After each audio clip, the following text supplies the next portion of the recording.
Hello and welcome to our thought for the day. One of the things that you will experience if you are in any way involved with children is that they tend to come up with tricky questions at times, especially when you're just busy doing something else, like cooking. A while ago, one of those questions my daughter brought up was, what makes human beings different from animals? Indeed, are they any different, or are human beings just a very clever sort of animal? In our discussion, we went through all sorts of things. Do only human beings have a consciousness, for example? Can animals love like humans do? Are they ethical creatures? Can they distinguish between right and wrong and choose between the two? This all really became quite philosophical, and we couldn't agree. But when I sat down afterwards and had a thought about it again, I realized that as a Christian, there's one thing that I can see that makes human beings special. They're made in God's image. The book of Genesis says, God said, "Let us make man in our image, in our likeness." You might have heard this said before, but isn't that puzzling? Because God is God, He's eternal. He has no beginning and no end like we do. He's holy, heavenly. We are ordinary, earthly, limited. We are born and we die. I must say, when I look in the mirror in the morning, my first thought is not that I'm made in God's image. In which respect are we then like God, or He like us? The Bible talks about God as a person, as someone who speaks, acts, makes things.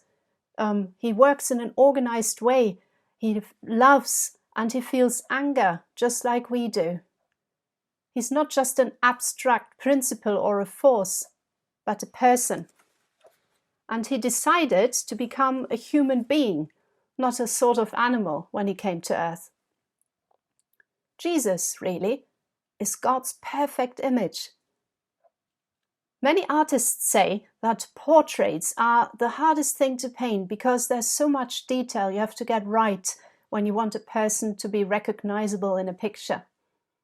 It's not just about the shape of the face or the nose, but the posture, the expression on the face, all that has to be right to show their character.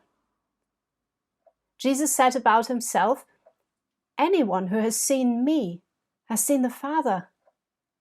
And what he meant was not that God had the same hair color or looks, but that by Jesus' own character and what he said and did, people could see what God was like.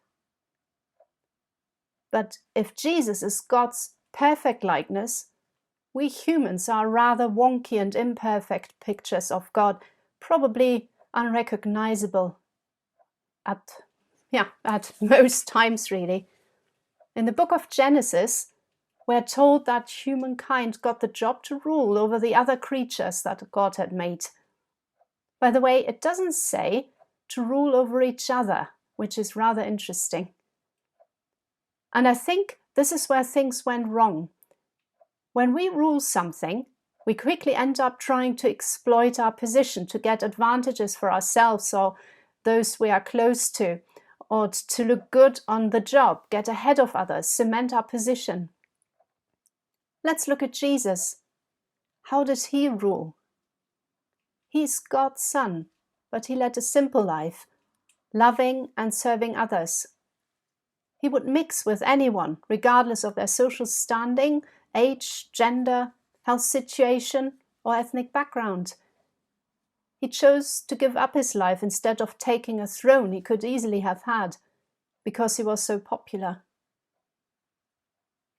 We are supposed to use the gifts and abilities we are given to love and serve others and creation, but right from the start, we have tried to be better than others and have things our own way. We have created hierarchies and pecking orders and are destroying the planet that we are supposed to look after. But God's image in us can still shine through. And it's such a moving experience when that happens. During the pandemic, we have seen people do such kind and selfless things, often at a high personal cost. But I must say, what touches me most is when I see people or hear of people who are generally hard-hearted and unpleasant do something kind, and I think that's because a bit of God's goodness shines through them. God became one of us to help us become proper images of Himself again, likenesses that are recognizable. Jesus showed us how to live a life where God shows through, and when He died, He did it to wash away the distortions that corrupt God's image in us.